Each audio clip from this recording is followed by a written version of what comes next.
Welcome to the Long Take Review, where four college professors talk film, providing insight, not assigning homework. I'm your host, Jen Subchuk-Bankard, and I'm here with two podcasters who are wonderful and contain multitudes. First, we'd like to thank him for his 39 years of service. It's PT McNiff. How's it going, PT? But if you have heart, you have hope. And you have heart in you. I'm doing well, Jen. How are you? I'm doing great. Should have realized that you would have gone with the Mark Hamill quote. Yes.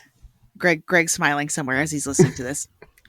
And he thinks we can make a living podcasting in the street for money. Buskers forever. It's Antonio Elefano. How's it going, Antonio? World, Jen, everything you've ever loved, everything you see, every year that you live, that world will get bigger and brighter and more detailed and complex. You fill the whole thing. It'll be a universe. Isn't that wonderful? It is wonderful. Thank you for that. That's in the trailer. I guess I haven't seen the trailer for this movie. Oh, it is. All right. I'm curious to find out as we talk about this movie how much sarcasm was laden in that. So, dear listeners, those were all references to the film we are here to review today. Mike Flanagan's adaptation of the Stephen King novella, The Life of Chuck, which is out in theaters, not now as we're recording this, but on June 6th. But by the time we release this, it'll probably be out. So I shouldn't have said that, I suppose. But we are recording this episode on Thursday, May 22nd. However, because we had the privilege of seeing an advanced screening through our fine place of employment, USC, Neon hosted a screening there. You know, they do these throughout the year. From time to time, we try to get to them when we can. Because if you weren't aware, we are just civilians like the rest of you. We do not have like press access or any special access to movies in general, unless there are sort of these like weird opportunities we try to take advantage of. So we are happy for once to be able to bring you a review just as the film was releasing, like a real podcast. We're a real podcast now. The Life of Chuck stars Tom Hiddleston, Chiwetel Ejiofor, Karen Gillan, Jacob Tremblay, though barely, I would say, Mia Sara, and Mark Hamill.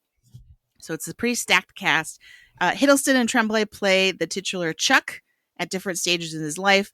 And this is how the marketing materials describe this film. The genre-bending film is part science fiction, part coming-of-age story, part musical, I think I'll also add, with plenty of surprises built in as it contemplates life, death, and the vast cosmos. So, yeah, a fairly tall order. We'll talk about it. If you are listening to us for the first time, we will have a spoiler-free section designed for those who have not yet seen The Life of Chuck. And then, with a very clear alert, we will shift into spoiler mode for the rest of the show. PT, if listeners think there are full 24 hours in a day after listening to this episode, that made no sense, what can they do?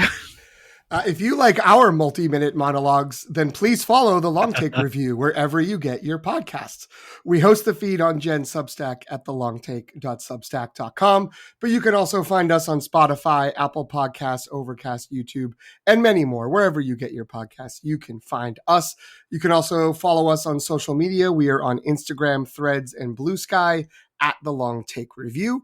You can also find us on Letterboxd. The account is at LTRpod, or you can search for the hashtag LTRpod to see what each of us individually have been watching. Jen? Thanks, PT. So as always, we will start with the short take. What was everyone's reaction to The Life of Chuck? And I should mention, we did see this together, which was lovely. It was lovely. It's great when we can do that. So we did do a little bit of pre-gaming this. We chatted right after the screening, but that was a while ago. That was a few weeks ago. So what do we think about The Life of Chuck? So this was, I chose this movie in my hype draft. This is a movie that I really wanted to love. I love its ambition. I love its central message. I love that it plays with time and form. But for all the ways the film is different, it's reverse chronology, shifting point of view, elements of sort of magic.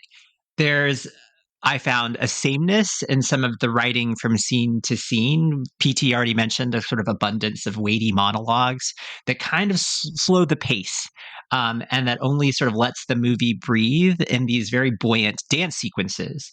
In the end, I'm not sure that the film is ultimately is greater than the sum of its parts, but I loved many of those parts and admired the overall effort. What did you all think?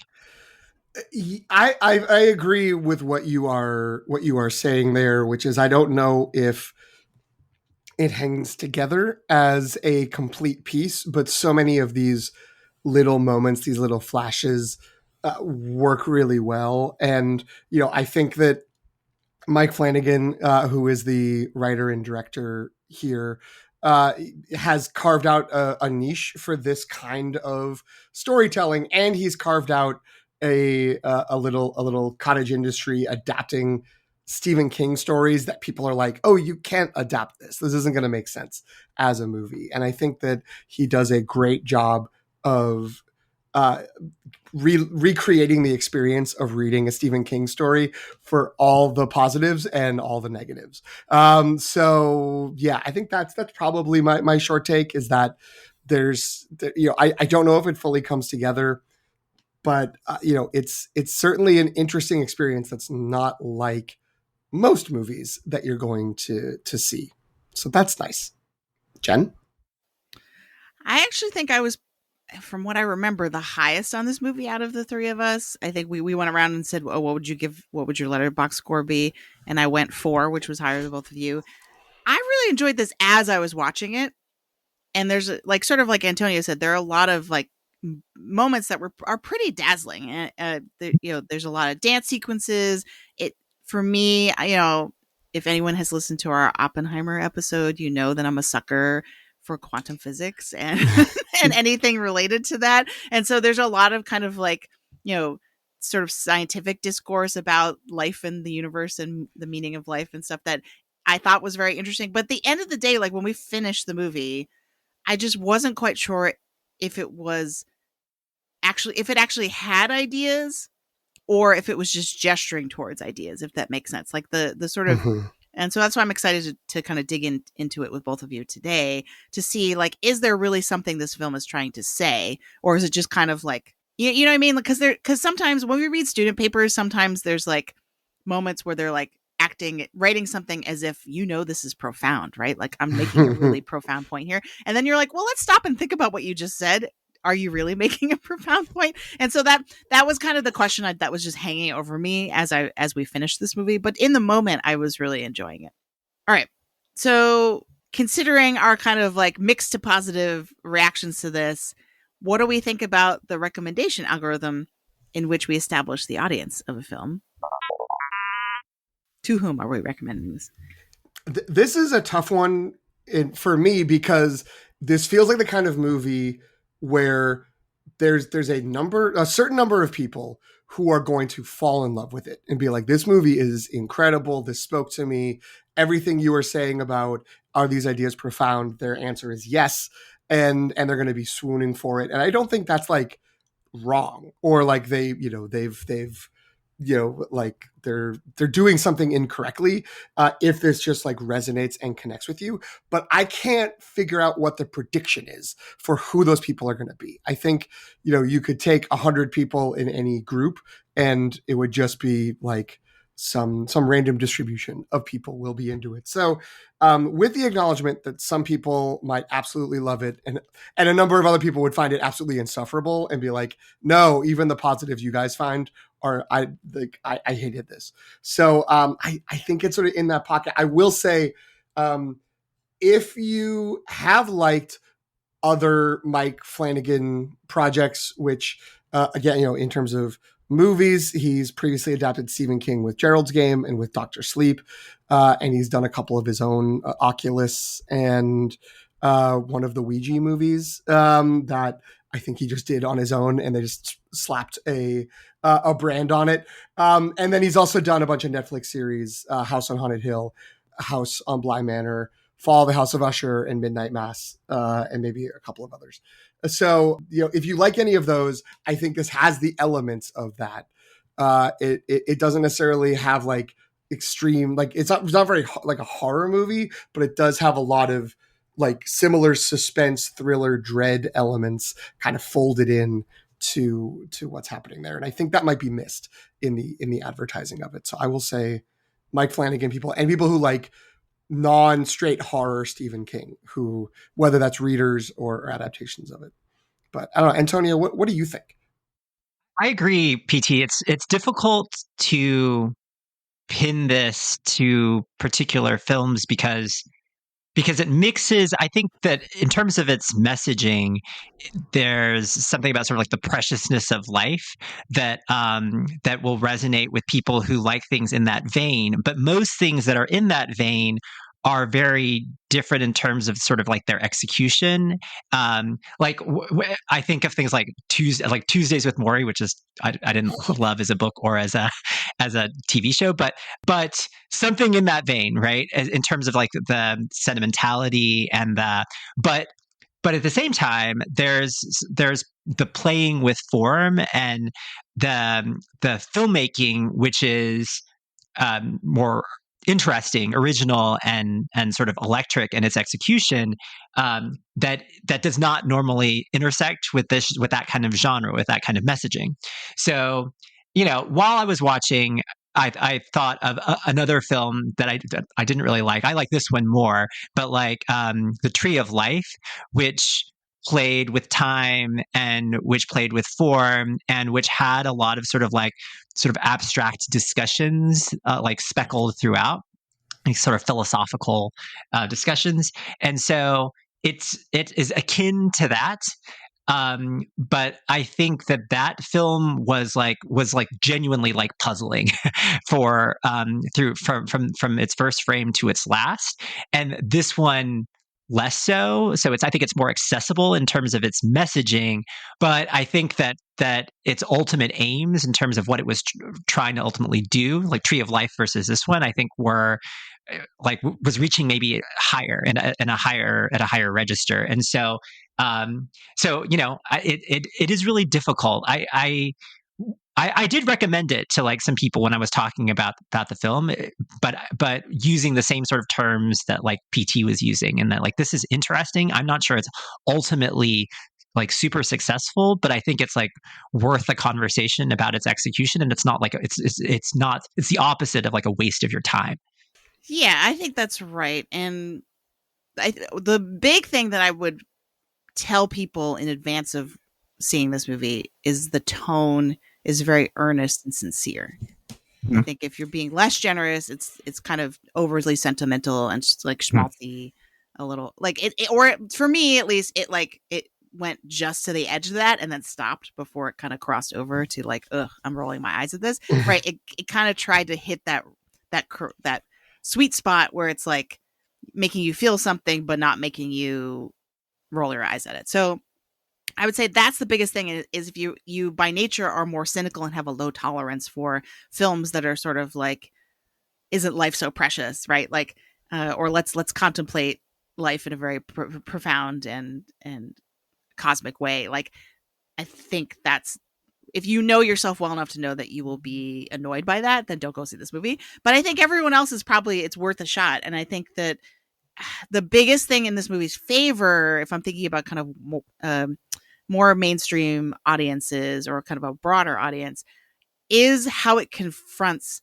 existential dread, but specifically existential dread in the context of current events. I'm trying to be really vague. Like in terms of, like the world is terrible and we're destroying the world and it's going to end. You know what I mean? Like that kind of like, if you're doom scrolling daily and you feel the weight of that and it's like really pressing on you, there I think is room for this movie to reach out a hand to you and be like, it's going to be okay. I don't think that worked on the three of us. I don't think that was the response that we had, but I can definitely see. And I remember a lot of early reviews after this premiered at the Toronto International Film Festival last year.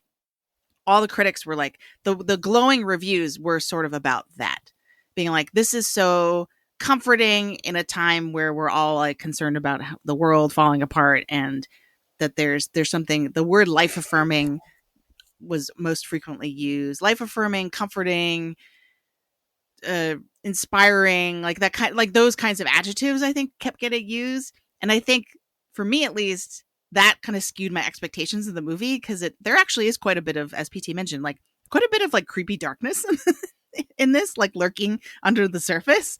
And so I don't know if I necessarily felt that it was life affirming at the end, once I kind of took the totality of it into consideration. But so I don't know. Does that work? Like, in terms of a recommendation, do you feel like that's like, but you're right. Like, who are those people? Who are that group of people who are going to be like, life's great after I've watched this movie? I don't It know. has to be I mean, it's a self-selecting group, but like, I mean, not actively almost, because it's just like, who knows if that's how they're going to feel about this in a given moment. So yeah, it's an interesting one to try to recommend. I will say I have a few responses to everything that you just said, which I think is accurate in terms of what people were saying about this.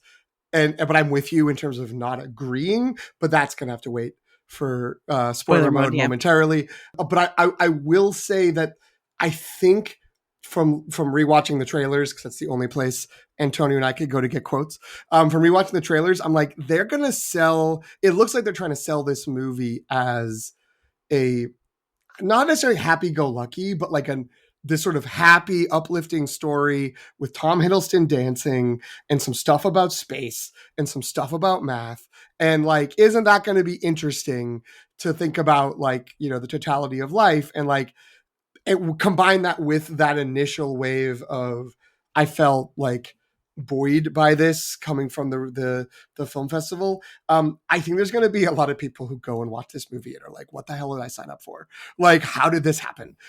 So I would also say, you know, not to like unrecommend it here, but like, if you watch the trailer, the ads that may come out for this, and you're just like, yeah, I want to see a movie where it's like a movie musical with Tom Hiddleston in the main role, that's not exactly what you're getting. Like, you're going to get moments that maybe do that, but you're not going to have the experience that maybe they're selling you on. Yeah, we've mentioned Tom Hiddleston many times now, and my next question is, do we feel like the cast, because it is a pretty starry cast with a lot of mainstream actors who are very recognizable. Tom Hiddleston and Mark Hamill, I think, are probably at the top, right? There are fans of those actors who will just go see the movie simply because they're in it. I know I joked about Greg, like being as a huge Star Wars fan, being a perennial Mark Hamill supporter. But like, you know what I mean? Like, is that enough to sell the movie? Is who's in it enough to kind of bring people, get butts in the seats? I like the idea that like, that's the reason Greg's going to the theater to see any movie, is who's in it, as opposed to that's true. going to the theater to see every movie. We Yes. love Greg. He's really doing it. I would say you should love everyone in the cast if you're going to see it for the cast. Like, that's like fair. one person is not going to be the reason to see this movie. Yeah. Because does this movie have a lead? It's an ensemble. It is definitely like a full ensemble, and yeah, you will feel, I don't want to say let down, but if you go in being like, I can't wait to spend 2 hours with Mark Hamill, you're not going to. Yeah. Same with Tom Hiddleston. Well, Sure. Right. He's in a big chunk of the movie, but he's not the whole movie. Considering as the he's marketing the titular materials character. probably will tell. Yeah. Yes. So yeah, hopefully that was more friendly expectation managing and not too close to spoilers. Yes. And the other thing I'll say too is this was my first Mike Flanagan thing I've ever seen, I think. And I just have no reference point. I'm going to defer to you two in terms of like, what's your favorite Mike Flanagan? Well, Midnight Mass, I thought, was incredible. I think I agree. I agree with that. Although I'll give a shout to Dr. Sleep, which is, what a crazy predicament he was in, trying to adapt a book to make a sequel to a book and a movie that are in conflict with each other. And I thought he did a very good job of that. But yeah, I think Midnight Mass is what I would also recommend for folks who want to try him out or do more. I don't want to downplay if you like watching people dance really well. I feel like if that were the only thing I were interested in seeing a movie, and I saw this movie, I probably would walk away pretty happy, because the dancing is really good. As long as you know it isn't like constant, it isn't like a perpetual element in the movie. Yeah, there are just amazing sequences where that happens. Fair enough. All right. I think, we've gone as far as we can go without talking about spoilers. So if you've not seen The Life of Chuck, by the time we release this episode, it will probably either have just come out or be out very soon. Go see the movie and, ponder it with us and return for the rest of the conversation.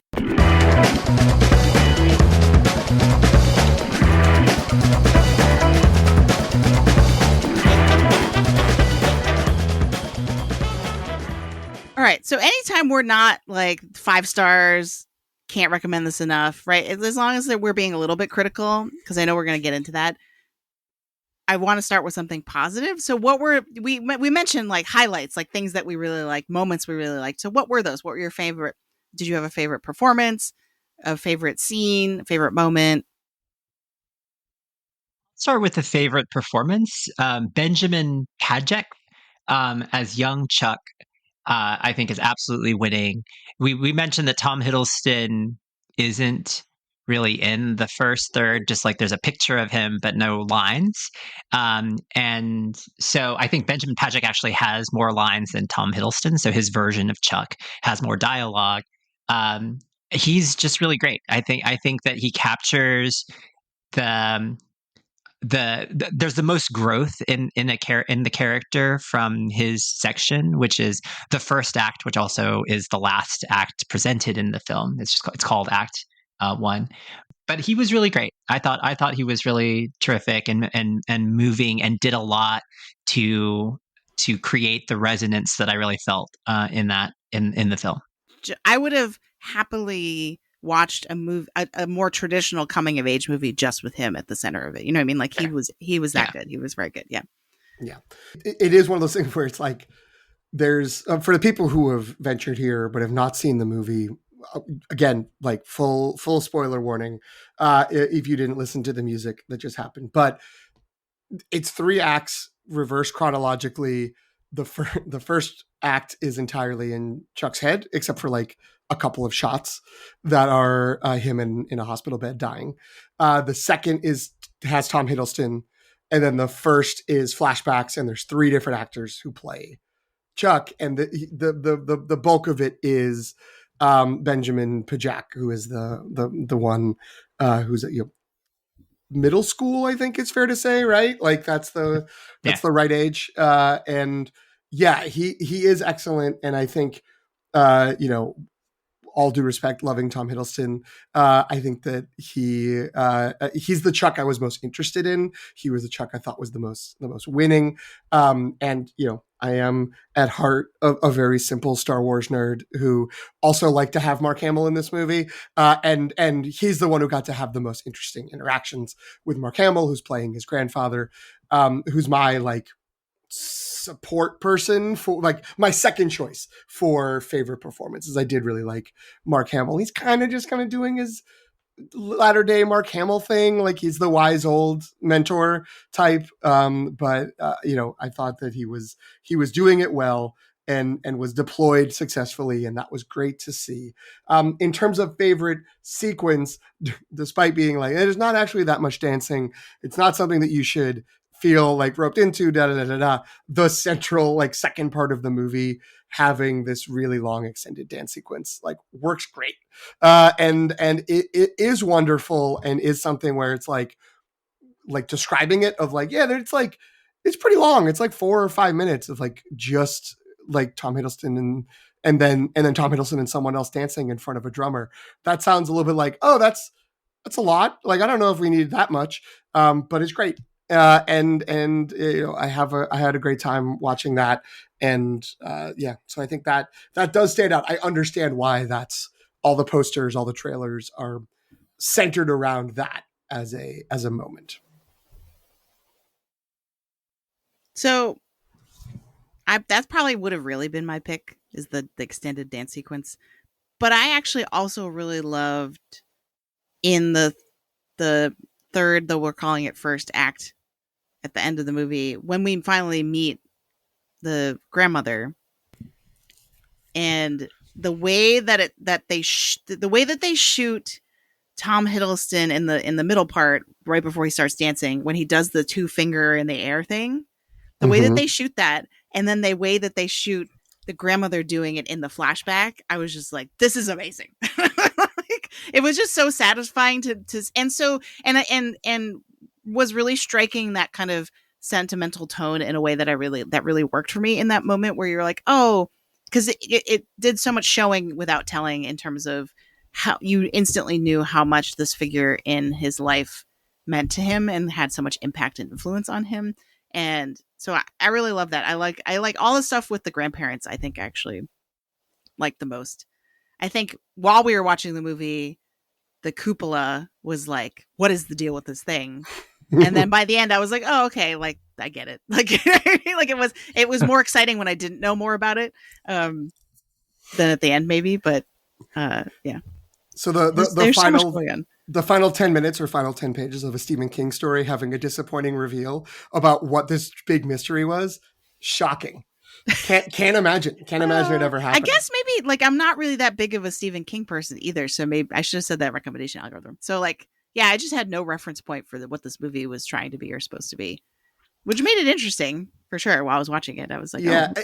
Well, it was one of those things that, like, I feel like comes up. I mean, I've not read every Stephen King thing. I'm not like a huge Stephen King fan, but that is one of the knocks on him, is he's great at setting up these things and building this tension. And then once it gets to, like, what does it all mean? It was sort of like, it was an Indian burial ground, or it was a cursed object and then it's gone, or whatever. There's some sort of unfulfilling reveal about what it actually all meant, like literally. And it's just like, you should just focus on the symbolism of, like, what does it mean, for the characters metaphorically, not like the actual answer. My other shout out probably would go to Carl Lumbly, who I feel bad I did not mention in the cast at the beginning, but he was not listed in the, like, blurb that I was that I was using to build our intro. But I thought he was really captivating, and he's in the movie for like 5 minutes.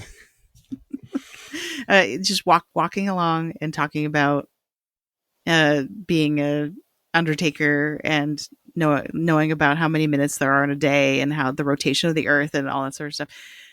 So I will interject, because I think if I don't mention that Greg's going to be shaking his head, I did nearly, this is super embarrassing, I was like 10 pages away from finishing the novella before we hopped on here. So I tried, Greg. I tried to do book club for this episode. And what's super interesting is that the direct echoing of dialogue is not in the book.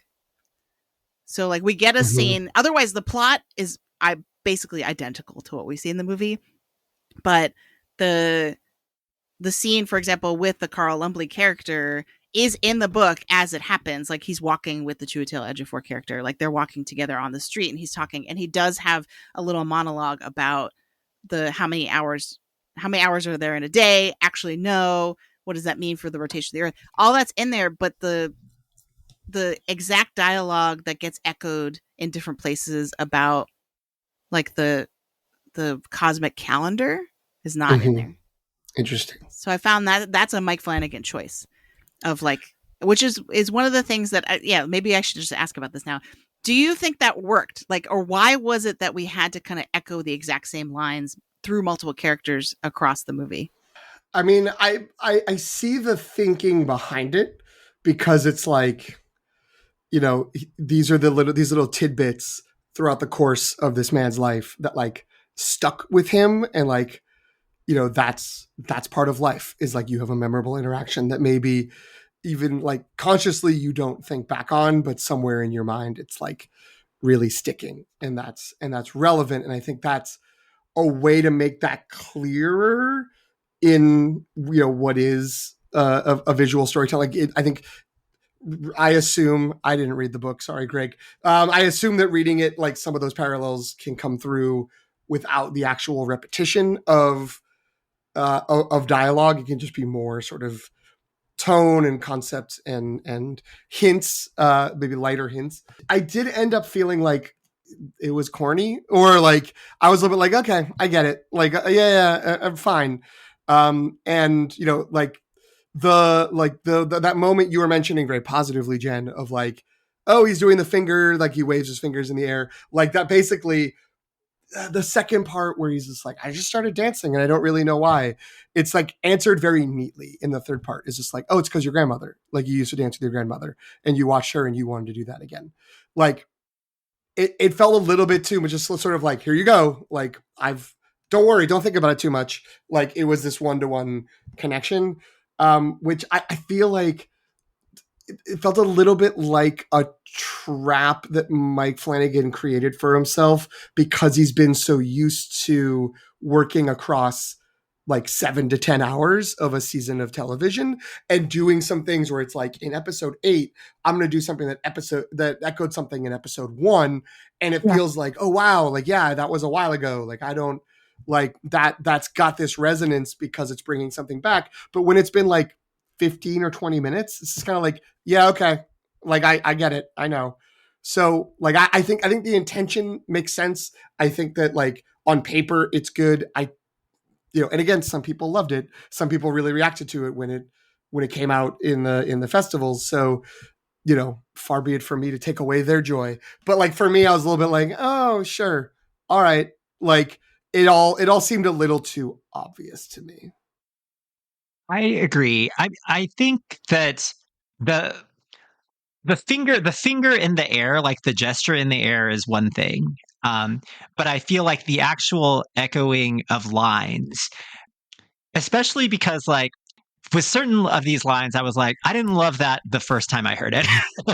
um, and so, to connect it, like I get it. I get they're connected. I don't need to hear it again. It's just like it's precious real estate in a movie, right? Like the lines that you choose to have us here, to have characters like spend time on, and for all of the structure that has been built here to make this film work, you want sort of like more payoff, and you want to go sort of deeper into these moments, and not just it, like connecting one moment to another in time doesn't seem sort of sufficient for all of the work that's gone into like creating this device.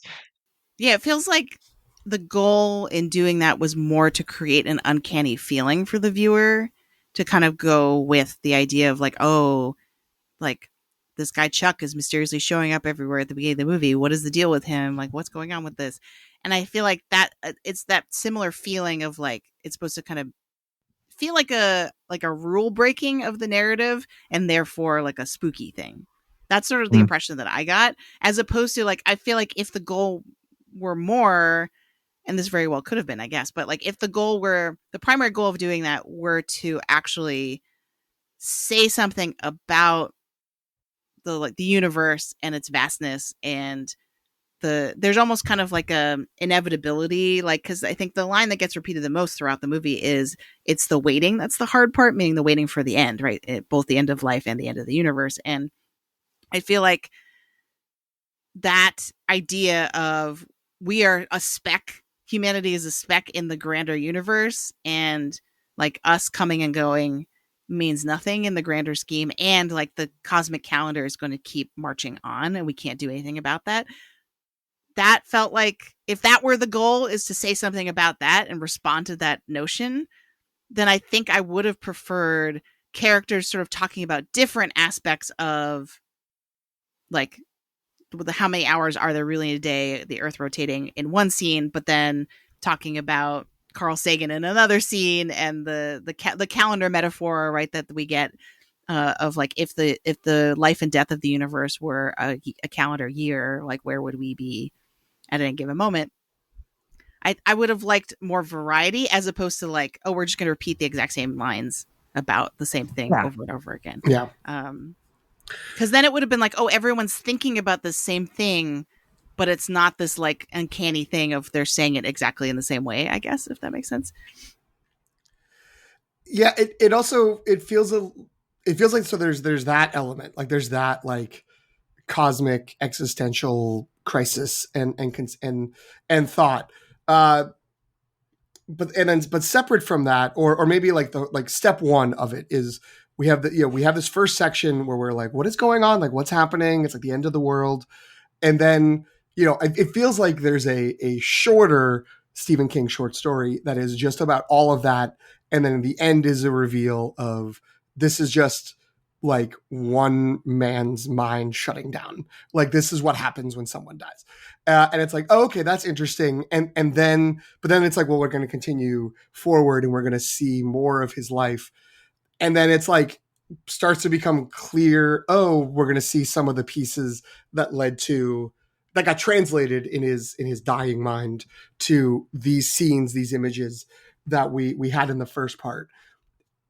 And then it's like, okay, that's interesting, I guess. But like, now what's next? And I think what you're saying, Jen, about like, it's the cosmic existential, like, oh, the waiting's the hard part, like the living and like ignoring, like, don't wait, like just live while you can is the good part. But like, I don't know if the movie really expressed that. Like, you said that, and I was like, that's interesting, but I don't know if what I got out of the movie was, oh, that's the takeaway.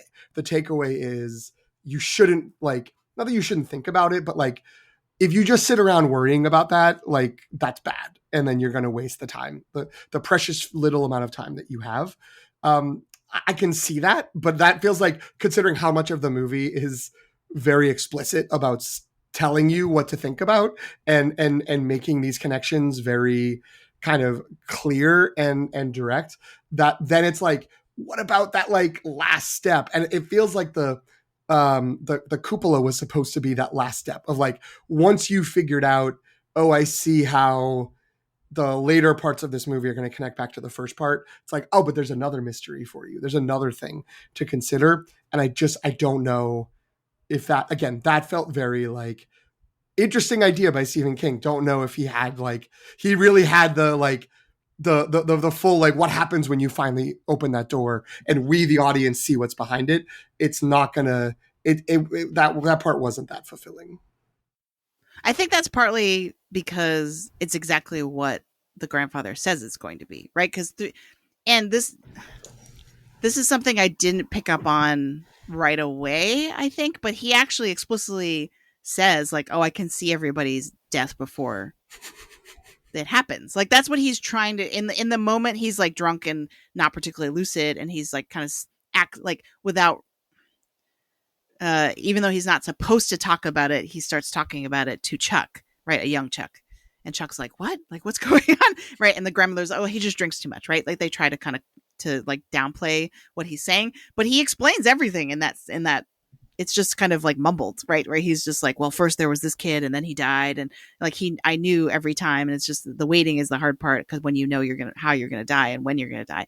So I think by the time they reveal the cupola scene at the end of, oh, see, Chuck, the grandfather saw his own death, having a stroke, right? And that's why he grabs his arm when they open it, right? He kind of like covers his mouth like he's horrified, right? But then he kind of grabs his arm in a weird way, and that it's the exact same gesture when he dies that he has the stroke, right? Or at least that's how I'm remembering it. But I think it's like, oh yeah, like he was able, by looking at the cupola, he's able to see how everybody died. So I agree. That's a long way of saying I agree that I think that's why it was like, oh, it's a little bit disappointing as a reveal, because it's like what I thought it was. So it's fine. It feels a little bit like a cheat, like in as much as, you said critics have talked about it as being life affirming. I remember that particular moment where he sees what his death is going to be. And if he sees what his death is going to be, he realizes he's going to die young. Right. But then he makes a choice, the defining choice, I think, of the film, which is just like, I'm going to live my life knowing that, but I'm going to put that aside and still live my life.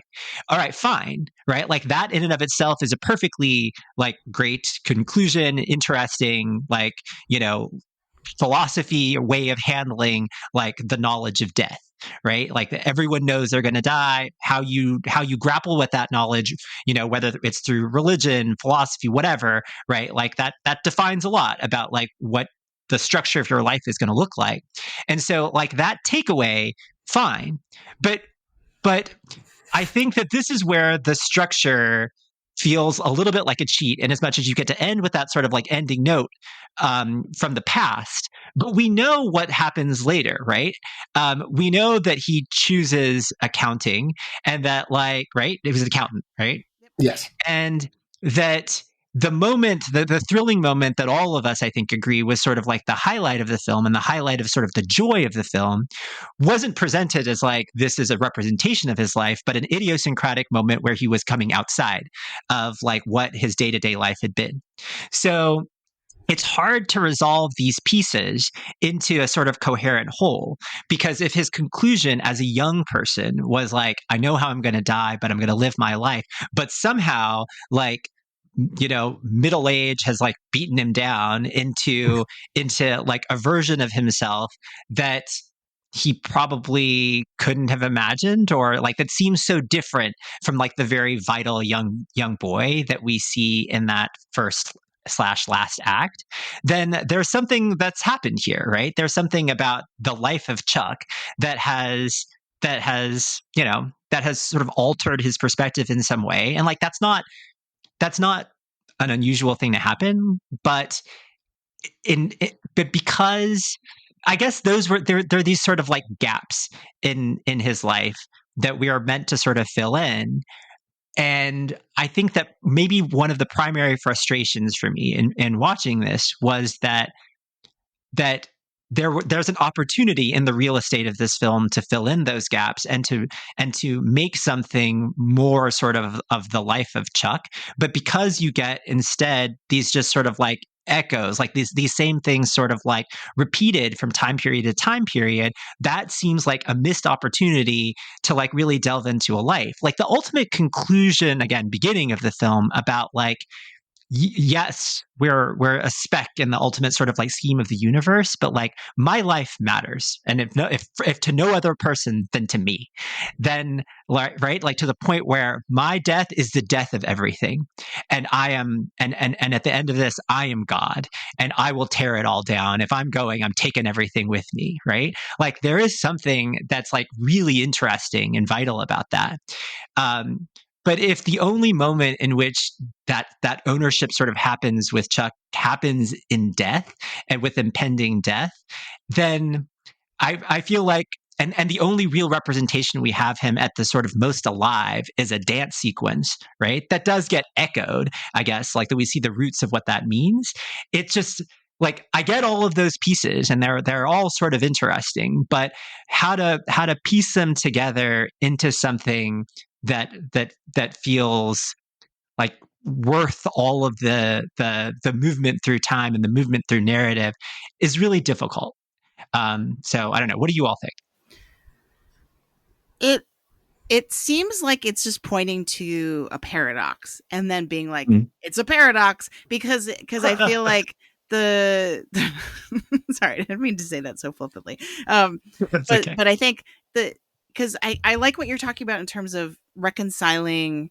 He knew that he was going to die young, and yet he chose to become an accountant. And I feel like you can trace that decision back to the grandfather's monologue, Mark Hamill's monologue, in which he kind of lays out, look, like, you know, I know you like dancing. I know you're pretty good at it, but the numbers, math doesn't lie, right? And that very few people actually go on to become dancers, like real dancers, right? And so he's like, so accounting, eh? Like accounting over here looks pretty nice, right? Like, and I'm helping people, and like that monologue is beautifully written and very interesting, and has a lot of interesting notions in it. But at the same time, like, I think all it's doing is saying like, oh, so then he chose to become an accountant, and then one day he decided to go back to dancing. Like, it's almost too clean a binary between math is like living a boring life and dancing is like carpe diem, like just like living the life you want to live and taking advantage of the precious time that you have before you die. So I think that's part of the problem, because on the one hand, the monologue is trying to say, but math is art and math is beautiful, and I'm helping people by doing. People think accounting is just being boring, but then in the dance sequence, they refer to him literally as Mr. Businessman, like as a pejorative. You know what I mean? So it's like, so I think there's probably something there in terms of embracing that. On the one hand, we know we only have a short time on this earth. shouldn't we make the most of it? But then also that living kind of a more mundane life and doing everyday things and not just like shooting for the stars every day and breaking out and dancing for 20 minutes for every day. You know what I mean? Like in the street. Not just because we're not all dancing in the street doesn't mean we're not living, taking advantage of our time on Earth, I guess. But that's not clear. That's me, like PT was saying, that's me extrapolating a lot from what we saw. Right. And in a way going against what is actually there. Because it does feel like, you know, I'm trying to remember. I don't recall if it was just sort of like, and he hates his life and he hates his job. Like, it's not that. It's just that it's like he's surrounded by boring people at this conference and like goes out and takes a walk and ends up in this situation, this scenario. I think the thing that like bothered me the most looking back about the sort of connection of it is the degree to which he was like, he was just sort of like, yeah, I don't know why I did that. Like, I don't have a recollection of why I was dancing, which, I mean, it wasn't even just like the character saying that and then maybe he was not telling the truth, because the narrator says like he thought about it like when he was alone and he couldn't imagine why. And it's like to then go and have it be so obvious what the connection is that it's to his grandmother is just sort of like, then what are we doing? Like you have to live your life, but also forget all these memories. Like they can only exist in your subconscious. And like Antonio said, they only fully surface in a roundabout way at the very end. Like, well, I will say this didn't feel life affirming. Like this felt like awful. Like this movie felt like, oh no, like life is bad. We're wasting our time. It's going to end. Like I never left the dread feeling of the first part of the movie. Like even like the end, like all the cupola at the end, I was just like, wow, like this sucks. Like life sucks. Like not the movie, but life sucks. And we're going down the drain. Like, and right. they actually also say that in the movie. That's another line that gets repeated. Mm-hmm. That the only way we can respond to the horror of it all, meaning life, is to say it sucks. Right? Like right. What's happening sucks. The fact that we have to die sucks. Like. So, but what I was going to say earlier is the only sense I can make of that moment where he's like either unwilling to admit to everyone why he just started dancing, why he started moving, why he started listening to the music, or was actually genuinely didn't know. The only explanation I can find for that is in the drummer's voiceover narrative, though it's Nick Offerman's voice and not the actual actress who plays the drummer, which I now realizing is like maybe problematic or complicated in terms of who's telling whose story. But there's a line in there where Nick Offerman's voiceover narrator says that to her, she dropped out of college because, or Juilliard, I think specifically, she dropped out of Juilliard because they were asking her to think too much about what she was doing. And the beat is your friend and thinking is the enemy. Mm-hmm. And so you could use that line as a way to be like, in the moment when they asked, why'd you start dancing? He doesn't have an answer because the beat is your friend and thinking is the enemy, which again, like that is antithetical to a lot of the other things this movie's showing, like trying to show us, I think. But what does it all mean? I would really love to see or read or listen to someone who absolutely loves this movie talk about why. What is like, what are they reaction? Carving out from what we see? Yeah. Right. Because I think, yeah, to me, it's like if this were a student paper, I would be like, oh, there's so much potential. Like I would be super excited for the next draft of this movie because if the writer, and this sounds really patronizing, so I apologize to Mike Flanagan and Stephen King, who are both much more successful than I am. Right? So like I should just put that in perspective. But you know what I mean? Like, because I think there are so many threads of like that could become really, really powerful messaging, but there's almost too many of them and not enough, and they don't necessarily tie together. I don't need them to tie together in a neat way, but I do need to tie them to tie together in a clear way, if that makes sense. Right. I think part of the issue for me in this sort of chronological progression of this film is that Chuck, for me, is the most interesting in the early years, and that he becomes more sort of opaque and withdrawn later. And that's when we have in sort of substitute for like Chuck's consciousness, Chuck's decisions, Chuck's personality, the evolution of Chuck.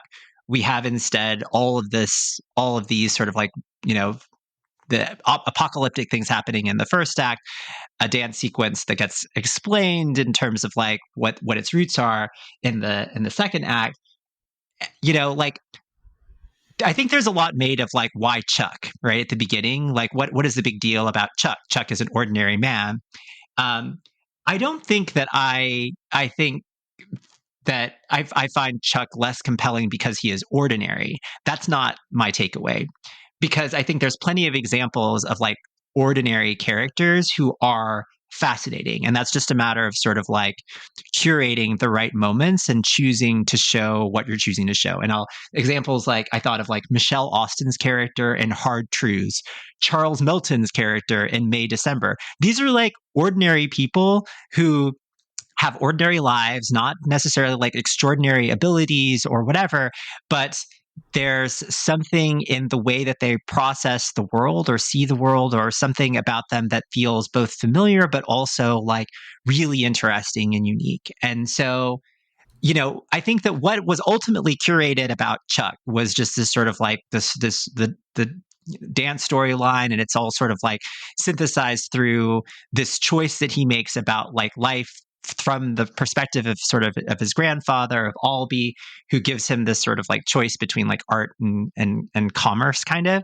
And I think that a more interesting version of this movie for me would have looked back at Albee with a bit more vinegar and bite, because right now he's presented as as like this wise, sentimental figure. Even though I think that the advice that he offers is actually kind of devastating. Like it's it's an interesting monologue, and like there's logic to what he's saying, but like I'm watching the Chuck's face as he's like absorbing this and seeing this. Like that's a pretty heartbreaking moment for me, I thought.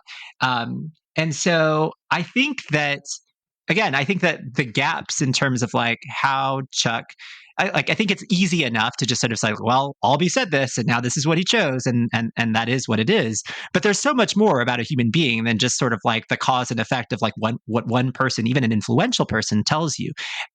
Again, there are limits to what one can do in a movie, right? Like a longer literary work perhaps fills in some of those gaps in a way that feels sort of satisfying, where we feel like that it makes sense how all of these things sort of are processed in the course of a life. But in the absence of that, I feel like there's not much that even Chuck is the center of the piece, but I felt I sort of lost him after that sort of like first bit, right? And then the other characters who come in, like the first act characters, I forgot them almost immediately after they spoke, right? Like even though there are sort of like echoes of them throughout, and you see them like, oh, there's the teacher again. I'm like, yeah, okay, right? Because like because so much is sort of like focused on Chuck. Where's Chuck? There's this image of Chuck, and so when they're talking about like even like the details of like their lives, I thought to myself, well, this isn't that important, right? Like in terms of sort of the plot, like it's important thematically, but but I'm not sure that I'm going to really need to know more about this character moving backward in time. So there was just something about it that just felt sort of like off in the execution, where I didn't quite know what to latch onto. I had the feeling of dread also that PT had throughout that was established, but a mood in and of itself, it's really difficult to like narratively to feel like you have momentum through when that's all that's sort of established in like the very first chunk of the film. I will say this also to continue to be negative, which we're being. I feel like this is the kind of movie that when it works, and again, I'm not saying this movie can't work. There's people this movie works for, so I'll credit for them. I assume that for those people, and when there's a movie like this that I connect with, I immediately want to watch it again. I'm just sort of like, oh man, like I can't wait to see what is that first part like feel like now that I know the rest of it and how it's all going to fall into place. And like I just don't see how it's going to really add much beyond like, oh, that's a reference to something that comes later. Oh, that's a reference to something that comes later. Oh, that's something. Yeah, I remember that. Like that's going to pay off at another point. But like for a movie that is, it does feel like it's so much about the ideas.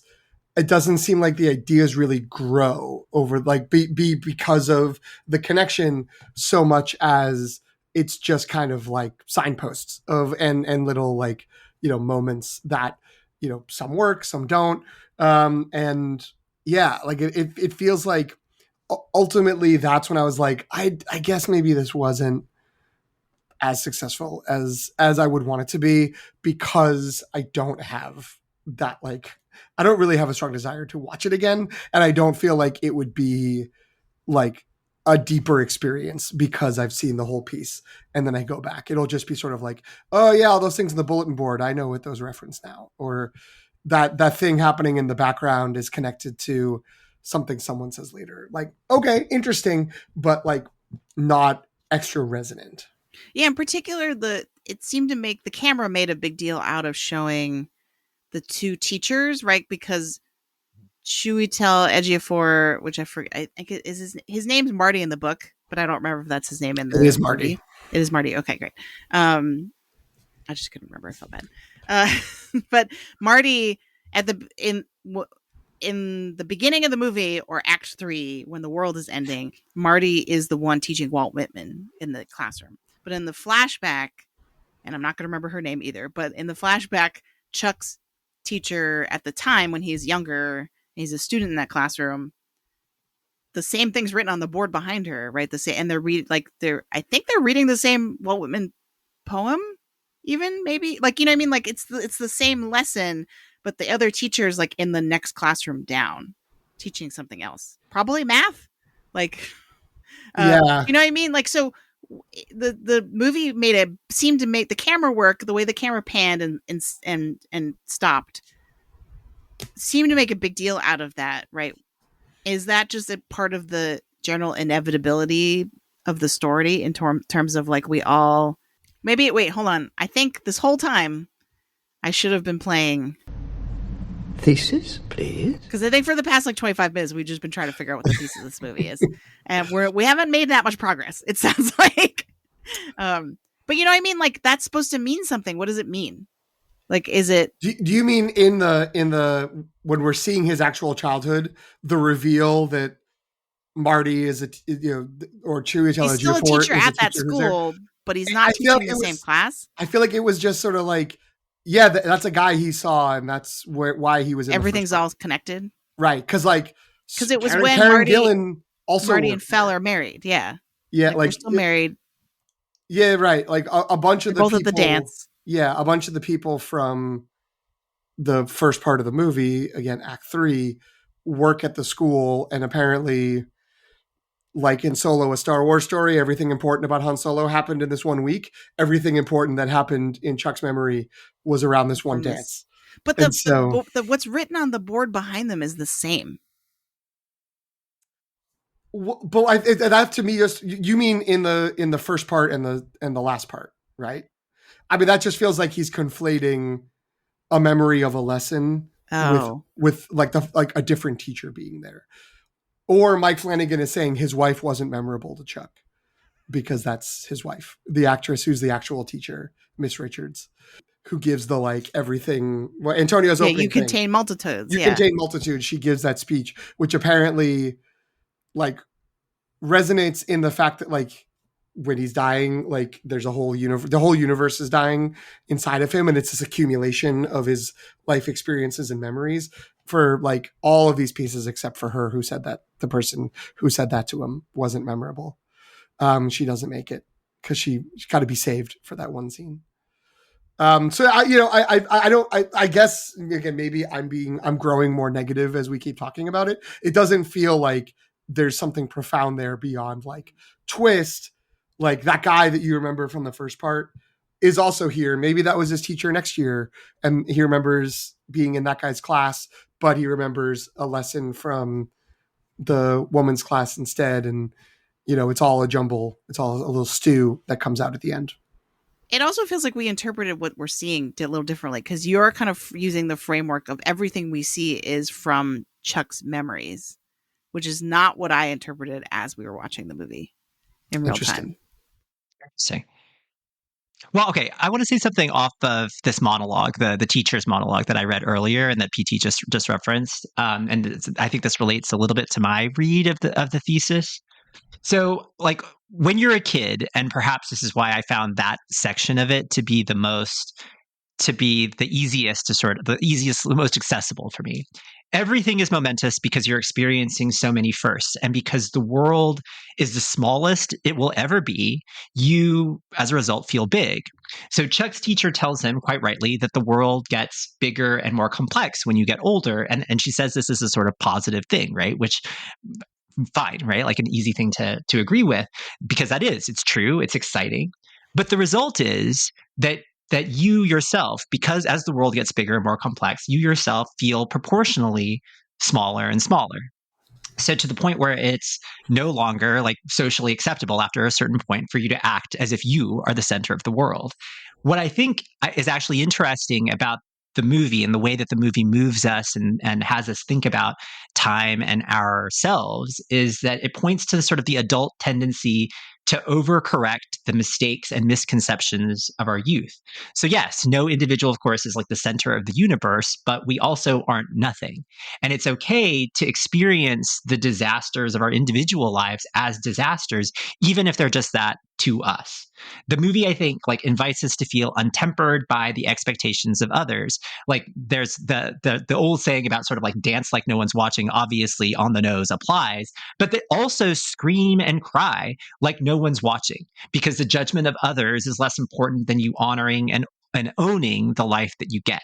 So, like I'll like the first act of it, I was just like, I don't know, understand what I'm really watching here, and it was, and I felt that in both a good way and sort of a bad way. I think that in reflection, even though some of these things like don't line up to me in terms of like making sense of Chuck and what to do with Chuck, that impulse, at least, that of sort of like when you get older, like it's okay for you to like for you to go back to that sort of like childhood state of just like, this is my life, this is what I have, and and I don't want to just sort of like go quietly. I want to go big, right? And I want to think of myself in this big way again, like I did as a kid. I think that is an interesting impulse, and an interesting idea that I couldn't access until reflecting on the movie a little bit.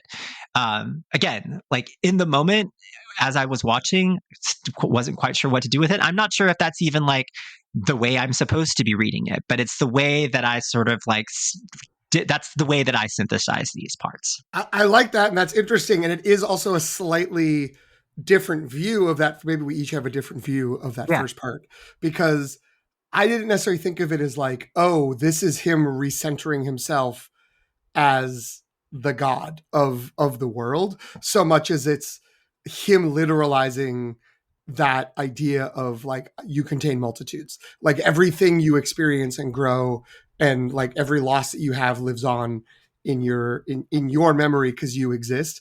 It's like actualizing that, and like that it is like, this is just his universe. Like it's not him thinking the whole universe is dying and I should be the center of the whole universe. It's that like, I'm just the center of my own universe. And which is why I think, to Jen's point earlier, I feel like, right, everything in there is something from like his accumulated memories, experiences, etc., because that's all it is. Like it's just sort of like him like having this thing, an apocalyptic vision play out in his mind, not because he thinks that's how the world should work, but that like that's what is inside of him. That's what he has.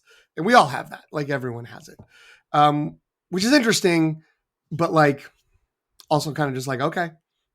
Like I don't know. Like it just sort of feels like, oh, cool. All right. That's fun. Yeah. I guess my struggle was I was never sure how literal anything I was watching was versus metaphorical. And I still don't, after talking to both of you about it, I'm still not just, I still can't decide. But what you were saying, PT, reminded me of a part in the book that is not in the movie. It's like the one thing I've read so far that, granted, a lot could happen in the last 10 pages. But so spoilers for this book, I guess I should have said that earlier when I was talking about it. But in the film, Chuck's death is just flashes of images. You know what I mean? Like, we see, I mean, his wife says the big line of thanks, Chuck, for 39 great years, right? Like we get that, but they're not whole scenes, right? They're just kind of impressionistic sort of shots of him, of his family around him, and the beeping of the EKG machine or whatever it is, right? So in the book, there's actually a full scene of a character that's not even in the movie, of Chuck's brother-in-law, whose name is Doug, and he's talking to Chuck's son, and this is like moments before Chuck dies, and they're like supposed to text the mom or something when he's getting close or whatever. Like they know they just turned off the machine. They know he's not going to have much more time. And there's a quote.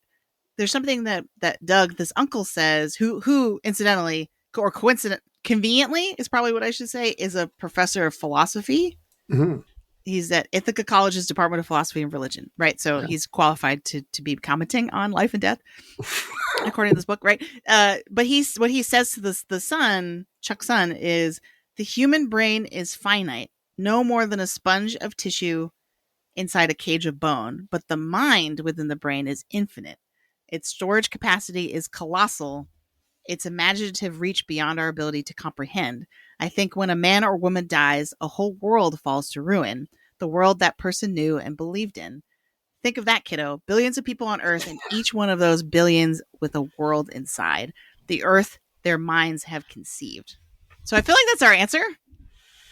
Yes. Is that like Mike Flanagan was like, well, let me just make a movie out of that idea and then not actually say that idea at any point. So in the book, is there all the apocalyptic scenes happening as well? Or is that? Yeah, it's exact, like it's almost beat for beat the same. Okay. Because it starts with the time, the chronology is the same. Like it starts with Act 3, but it's Act 1 where the world's ending. It's the same characters. They do the exact same things, just minus this one scene, which seems to kind of like, now that we're talking about it and I remembered it, I think that's that seems like an important piece that we're missing. Well, but I mean, I don't know. That felt like, sure, that's what the first part, quote unquote, meant. I don't know if there's like, it feels like something where it's like, there's something deeper, but I don't know if the depth is actually there, or just like all these pieces are in place for like folks to try to find their own little meaning in it. But I keep going back to Antonio's point, which I think makes a ton of sense, which is like, if the takeaway at the end / the beginning is, oh, you need to live your life, even though we all know how it turns out. Like we all know what's going to happen. You have to go live your life. Is that it's sort of like, go get a boring job somewhere and go do the thing that like is the sensible advice from the clearly less happy grandparent that was raising you, as opposed to listening to the one that was full of life and the one that like inspired you more. Like, don't listen to her, like listen to him. And every once in a while, let that like happy stuff out, and then you'll die in the end. And it's just like, I guess, like, okay. Yeah, I guess like going back to the quote I just read and pairing it with what you just said, it does feel like it's trying to be almost a consolation. Like it's trying to like be like, it's okay if you're not actually a dancer, and it's okay if like you don't live your life to the fullest every day, because we have the life of the mind. Like you contain a whole world in your mind, and that's infinite and has infinite possibility. So even if like the actual concrete real life that you are living is not exactly what you wanted, you still have all these memories and all these ideas. And I guess now I'm questioning, maybe the second act dance scene doesn't even actually happen. Like, what if that's all in Chuck's mind? I don't know. Could be. It's interesting because I feel like parallel dancing, so that would be kind of a keep. Yeah. I don't know. In the book, they make a point to say that he's too tired because like the cancer is already taking hold, and that he actually is the one who stops the dance scene sort of before they're finished, and is like looks at the drummer and is like, which they don't do in the movie. In the movie, it's very much like a full, like Tom Hiddleston is at his prime and is very healthy, and like and then maybe has like touches his head like he has a headache at the end. So yeah, I don't know. But also, like, there's a line in here. This is the last time I'm going to talk about this. But Greg, what did you do? It's like overcomplicating this when you have to think about the book at the same time. But there's a line after the dance scene finishes where he thinks to himself, "Oh, I guess I'm going to have to go to the doctor if these headaches keep happening." And there's a line specifically that's like, it's as if he kind of knows what it is because he's seen his death in the cupola, right? Like, that's the only hint we get. And I don't remember if they say this in the movie, but like, that's the only hint we get, that he knows that his clock is running out and that he's going to die young, and that therefore he should try to dance when he can or something, like, I don't know. But does he, or does he do it just this once? Right. I mean, I guess that's the thing, is it's like, you should do this while you can, but it's also like, but not all the time. And don't like over, make sure you still, whatever. I will say, when the drummer says we could do this for a living, you can make a career change, both of the dancers, right, are both like, that's ridiculous. Why would we do that? We have lives. We have Chuck's like, I have a wife and kid. I'm going to go home. I'm going to go to this conference and I'm going to go fly home. Yeah. All the stuff you were just saying reminds me, I wish I could jump back to the recommendation algorithm and say hypochondriacs shouldn't see this movie, because it is definitely like, do you have a slight headache? It's brain cancer. You're dying. Your time has come. Right. Oh, that's terrible. Okay. I mean, one thing that I will say is that, I said earlier that I think that the structure works in as much as it gets you, the last sort of feeling is what I think they want you to feel, but it doesn't feel right to me for like the progression of the film and what I've actually, like the narrative that I've actually seen. So I guess my question to you with regard to this structure is that, I mean, like, obviously it follows the structure of the novella in the way that it moves through time, but there are plenty of examples of adaptations, of literary adaptations, that move far beyond the work, and that because it's a switch of genre, that it changes the story fundamentally too, in order to fit the genre, or to just maybe just tell a different story, but with the same basic sort of like foundation.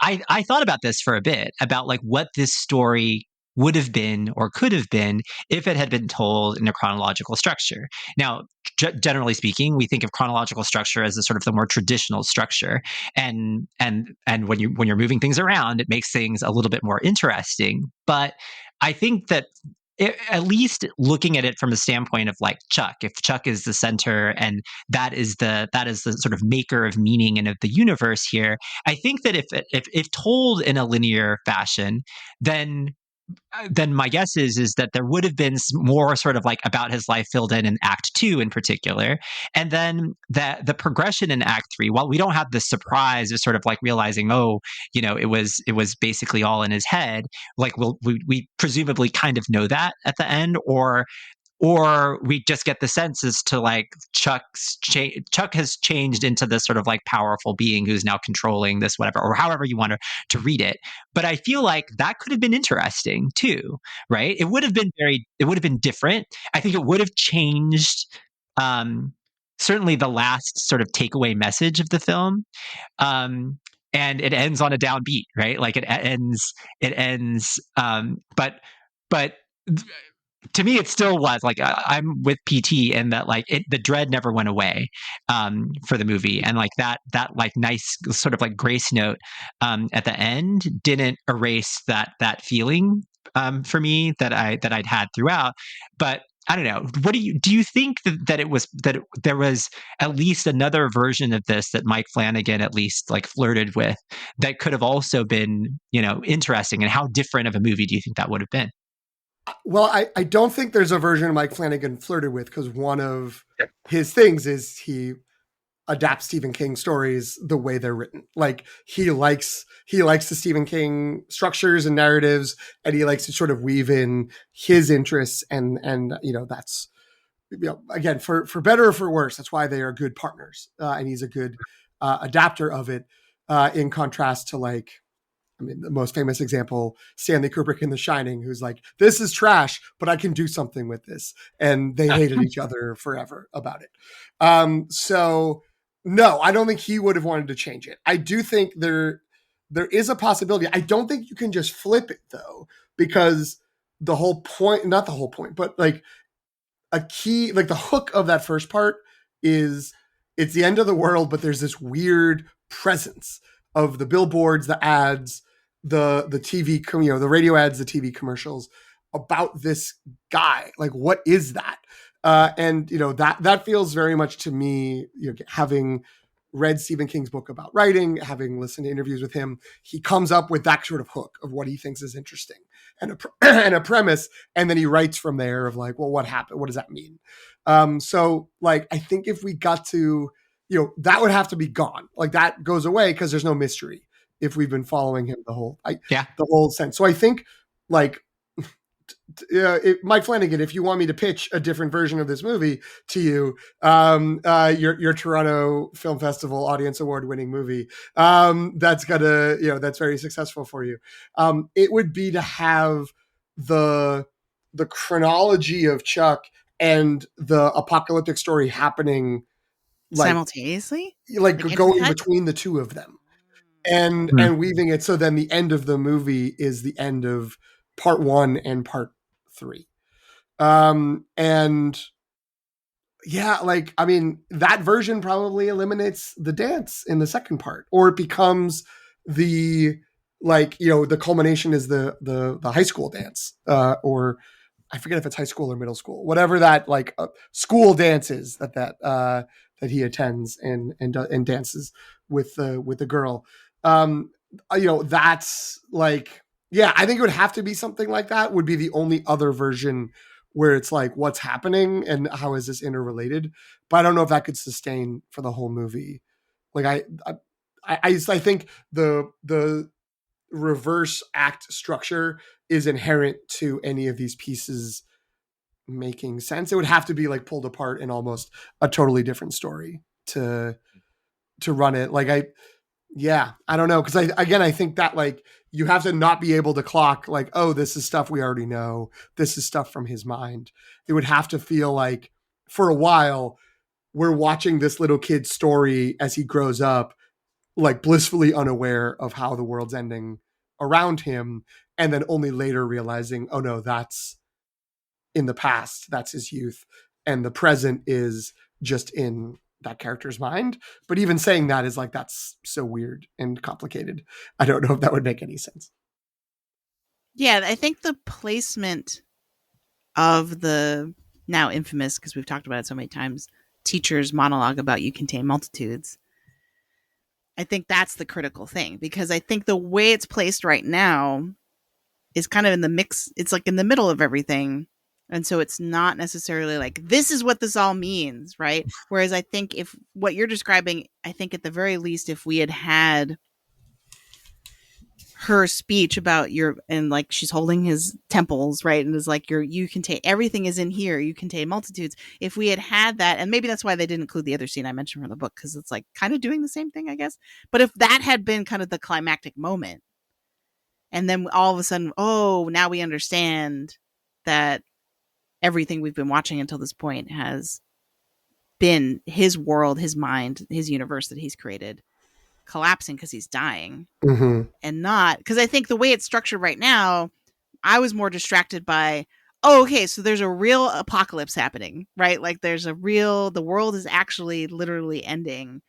And we also have this like weird story with Chuck. And to me, it was more the thesis that emerged, or that I thought might be the thesis, seemed to be more about just paralleling our shared universal experience with our individual experience with life and death, right? Of like, they're both two different types of endings. And as opposed to, oh, this really is just about Chuck and his brain contains multitudes and the whole cosmos is contained in his brain. Yeah. Something I was just thinking while, like, based on what you were talking about that model. First of all, great reference to the late 80s, early 90s when teachers could just grab students' heads. And that was fine, apparently. But there's nothing in the second part that feels like Chuck contains multitudes. And I don't know, like, what beyond, like, he's an accountant, but he likes to dance sometimes, but also like very rarely. And I wonder if that's where this isn't like coalescing for me, is that like we have this opening that is, you know, this you know, universe concept and all of that, and then we have the second part, the third part where that monologue happens, and we're seeing more and more of the connections back to the first part. But then the second part just sort of feels like it would be cool to see Tom Hiddleston dance for a while. And like, I don't And it know. was, to be And clear. and it was. It's But like, yeah, I was wonder maybe that's where there needed to be more something. Like there's so much narration in that part, even compared to the other parts. Nick Offerman doing a great job, although it's hard to not feel like it's a joke because Nick Offerman's talking. But I wonder if maybe that's where, like, that's where something could have changed, or something else would have connected me with the themes of the movie more if there was more in that second part. But The use again, of Nick Offerman definitely gave me Arrested Development vibes. yes, But then, like, it never actually was a joke. You know what I mean? Like, so that was kind of weird. But all right. I think we're ready to contemplate Oscars, because this is potentially, at least, a legitimate Oscar contender for the coming year. Hold on, let me play the music. Where's the music?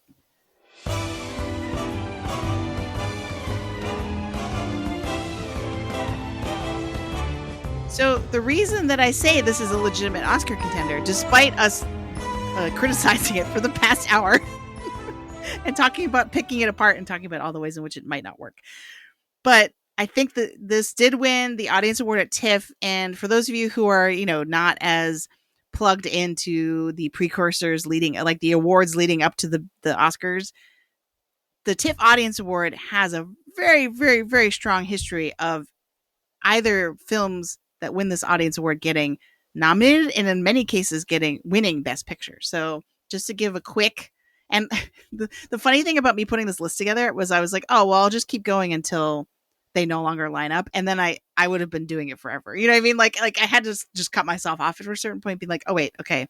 Like, I think I've gone far enough back, but I really was just waiting for the logical place where like obscure movies started winning this back. If you go back far enough, it didn't happen. So 2024, obviously, The Life of Chuck won. 2023, American Fiction, which we know won the screenplay prize, adapted screenplay at the Oscars, was also in the Best Picture lineup. Fabelmans, similar thing. I think it was a stronger frontrunner early on in the race that year. Didn't win as much, but still was very much in the conversation. Belfast, same thing, where people saw it and they were like, this is going to win all the awards, and it won some awards. And then Nomadland in 2020, Jojo Rabbit, which won Best Picture that year. Jojo Rabbit 2019, also screenplay win. Green Book, infamously 2018, won Best Picture. 2017, Three Billboards Outside of Ebbing, Missouri. 2016, La La Land, right? Go back and listen to our Oscar Fairy flashback for the lowdown on La La Land. And then it's Room, The Imitation Game, 12 Years a Slave, Silver Linings Playbook, a movie I've never heard of called Where Do We Go Now? I should have stopped there actually. But then I was like, oh wait, but the King's Speech is right after that, and Precious, Slumdog Millionaire, Eastern Promises. Like the list goes on and on with, like, at the very least, the worst of the least successful movies on this list got Oscar attention, but maybe didn't win Best Picture. But there's several Best Picture winners on this list. So like, we can't ignore that. 2011 movie, Where Do We Go Now? Which, yeah, that's the only one.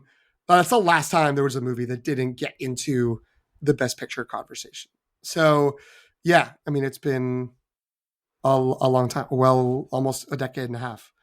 I will say, all of those movies that you said won this award at the Toronto Film Festival, and then came out that year. Came out in the next couple of months, and was in. So it won in September, I think, is when the Toronto Film Festival generally is.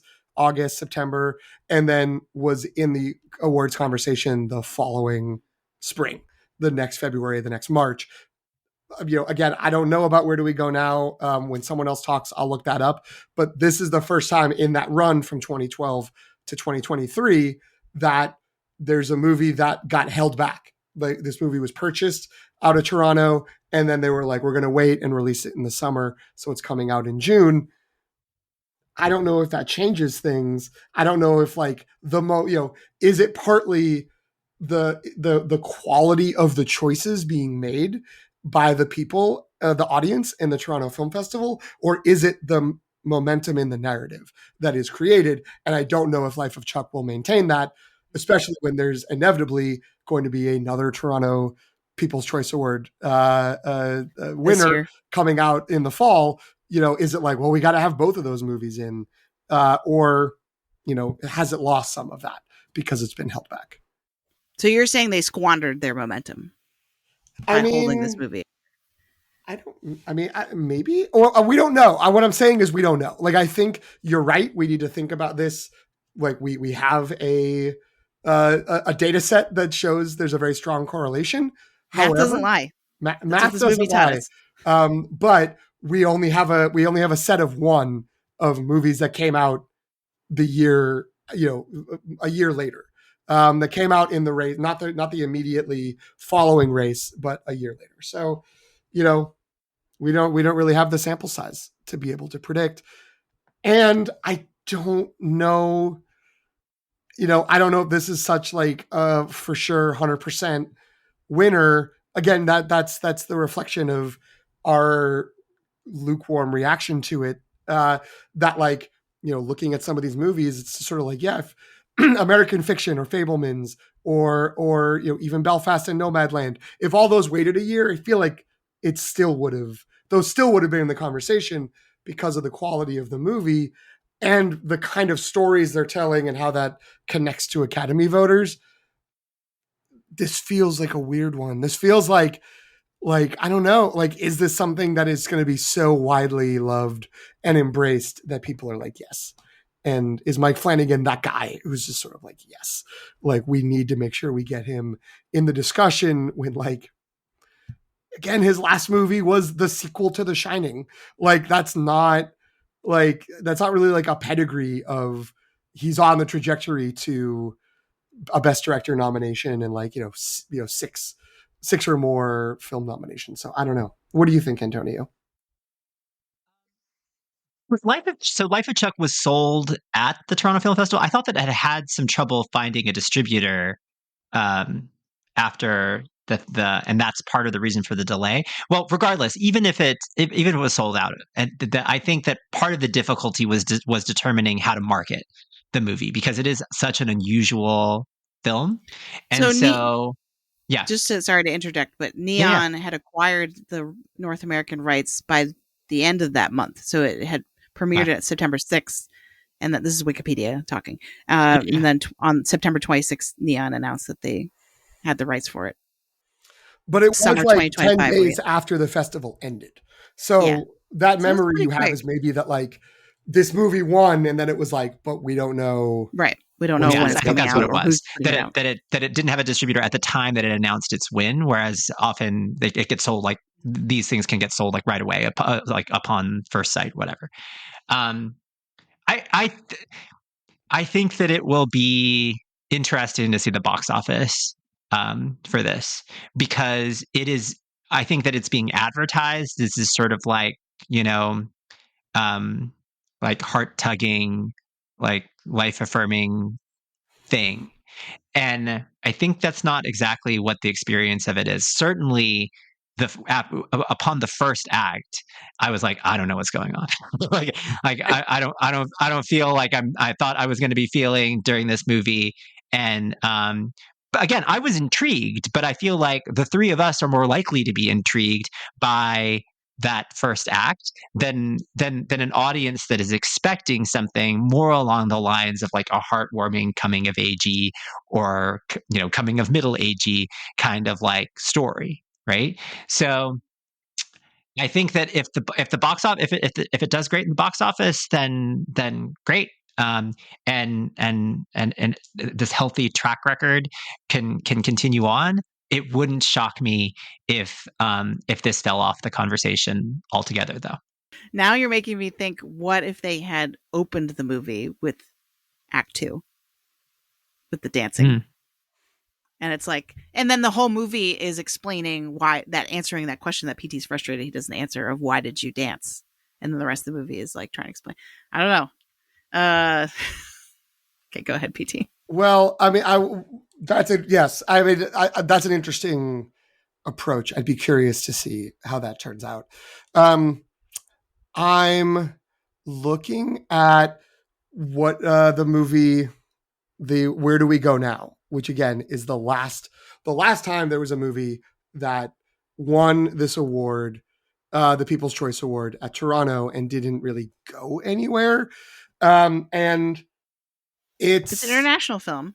It's an international film. It is Lebanese, and it was in the competition, or the Uncertain Regard, the sort of like official selection of Cannes that year, and then went to Toronto. Was put forward as a potential international feature. Didn't for the Academy Awards. Did not make the shortlist. It looks like, again, this is quarter-assed Wikipedia skimming. Like the critical response is like not that positive. It was like 50-50. People liked it. They didn't. Kind of, it just sort of seems like this was some sort of a right place, right time. 2011 also a weird year for movies. Sort of looking down the road at that as a potential Oscar fairy flashback. I've looked at that one, and it's like that's the year The Artist won a bunch of Oscars. Like Moneyball was in there at Toronto, but like I'm looking at the Toronto the movies at that festival, and it's a little bit like, okay, The Ides of March by George Clooney, Take This Waltz by Sarah Polley, a movie called We by Madonna. It's just sort of like, all right, this is all very odd. Like, so it doesn't feel like there was, again, like if Moneyball had won, I guess that would feel like continuing in the tradition of where the Toronto Film Festival went. The movie A Separation, which did win what it was then called Excellent Best movie. Foreign Language Film for the Oscars that year. That was one of the runners up in the year. So it feels like that was a weird year. And also that like maybe this was just a movie that like caught fire with that Toronto audience, which feels like it's possible that like if Life of Chuck doesn't go anywhere in the awards, that's what this is going to be, a weird outlier year of like, I guess the people in Toronto just really responded to the message and it's not resonating elsewhere. But this came in number one. The first runner up last year in Toronto was Emilia Perez. The second runner up was Anora. Obviously big Oscar players, though again in the race that's already ended. So I don't know. I just don't foresee this connecting as strongly as most of the other movies on this Toronto list. I think this is going to end up being a weird outlier. I'm happy to be wrong. I'm happy to be this movie to come out, rapturous reception. We all come back. Greg shames us because he loves it and he gets it and we don't. And they, we end up looking back and being like, oh yeah, there's stuff we missed and now we get it. But I don't think that's going to happen. The other thing to keep in mind is that Neon has been recently, especially the Palme d'Or at Cannes, like champion among champions, right? But they typically only throw their weight behind one film. Like they haven't done the A24 thing of like spreading themselves too thin, from what I in recent memory, at least from what I recall. Sorry, Greg, again. Sorry. Wow. But whatever. Greg switched over to movie anyway, so but you know what I mean? Like, so I can't imagine them putting a huge campaign behind this movie. Because we remember it was revealed after Anora won that how much money they spent on the Oscar campaign. It was like 3 times the movie's budget or something, right? Like, so I just can't picture that happening for this film. But it's the only path I think this movie has is if for some reason word of mouth is so strong that it kind of has like a coda narrative of like we just all suddenly decide that this movie makes us feel good, speaks to the moment, and then like it cruises on him. I said Coda actually made you feel good. Like, whereas I don't know if this movie does. I mean, I'm still convinced with the right social media campaign, if they turn Tom Hiddleston dancing into like a TikTok sensation and then it goes viral and then everyone's talking about the movie and wanting to go see the movie, there's like an alternative universe where that happens. I think that's a way to get a good box office. I don't think that's a way to get awards because people will then still see the movie and see. I mean, and I don't mean that it's bad. I just mean it's not right. And then they'll be like, "Wait a minute, that's not what I thought this would be." Yeah, right. It's not a dance story about like how fun it is to live and be free and blah blah blah. It's like, I don't know. Like your grandfather's going to tell you to be pragmatic, and then you will live a boring life and die young. And you'll die young. I do feel like there's. I'm trying to. The context isn't important. I was recently sort of having a conversation with someone about. It was Jasmine, who I just pointed to in the other room, about how like some people are like deathly, like they fear death. Like they're just like, I feel an existential dread about the idea that I will not be alive anymore. And there's other people who are like, I don't want to like be in pain. I don't want to like hurt, but like the idea that it's going to end at some point is just sort of like, whatever, like that's fine.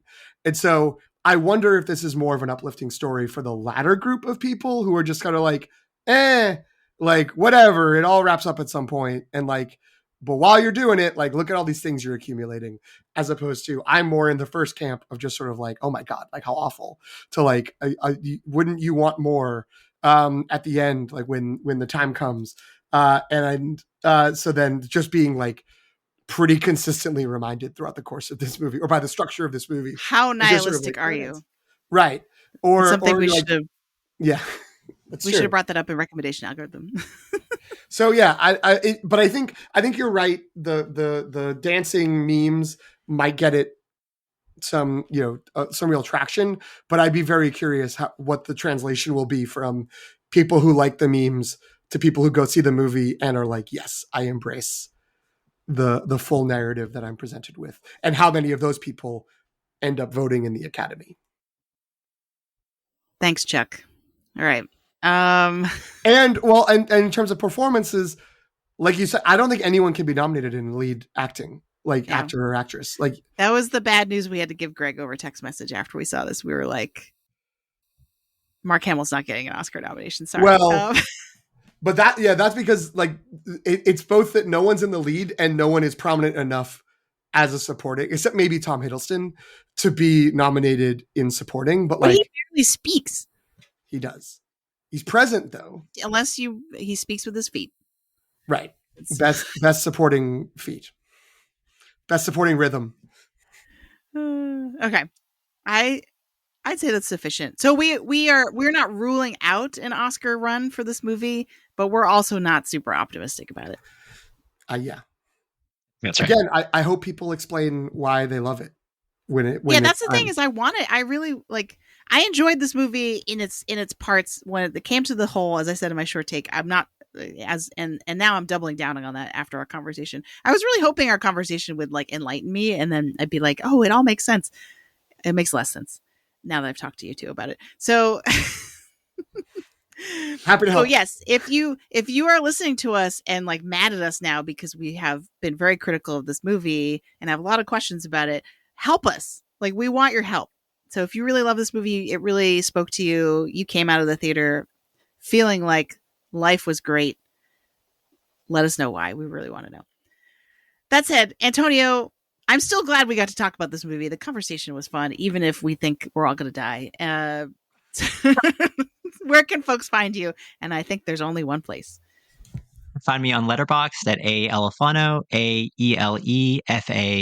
Before I kick it to PT, I do want to give one shout out. This is a little bit of a sad year because Greg mentioned one of his mentors had passed. One of my mentors passed this past week, Leslie Epstein, who was the head of the writing program at Boston University. passed away. He's the father of Theo Epstein and Anya Epstein. He was so influential to me as a writer, and he's the very first person to hire me to teach. My first teaching job was at Boston University after I graduated, and I think that but for him, I wouldn't have probably become a professor. I wouldn't be here and wouldn't have met you lovely people. And so I owe a big debt of gratitude to him, and I already miss him. So anyway, a wonderful writer and a wonderful man. Now I'll move it to you, PT. Where can people find you? Well, I would say that was very lovely, Antonio. And because he's the father of Theo Epstein, also is owed a debt by both the city of Boston and the city of Chicago. See, Jen, we don't think we're going to die. We know we're going to die. That's the sad thing. You can find me and with such uplifting insights on Letterboxd at PT McNiff, PTMCNIFF. You can also find the show there at LTR Pod. Look for us on Instagram, Threads, and Blue Sky at The Long Take Review. You can email us, thelongtakereview@gmail.com, or you can subscribe wherever you get your podcast, wherever you're listening right now. Follow us there, and you will get new episodes from us. Jen, where can folks find you? Well, first, thanks for sharing that, Antonio. And it sounds like our show owes your mentor, your late mentor, a great debt as well. You can find me on Instagram, Threads, and Blue Sky at Sopchockchai, SOPCHOCKCHAI, or on Letterboxd at Qui-Gon Jen. Fade to black. We just disappear like the stars in this movie. Yep. Poop, boop. Wait, what's the sound effect for that? See if Greg were here, he'd do the sound. Yeah. It's like a hump, poomp. Like a. I feel like if Greg does love this movie, we just have him record a monologue where we're like, we need someone to explain. Like we just put and that then in. Insert.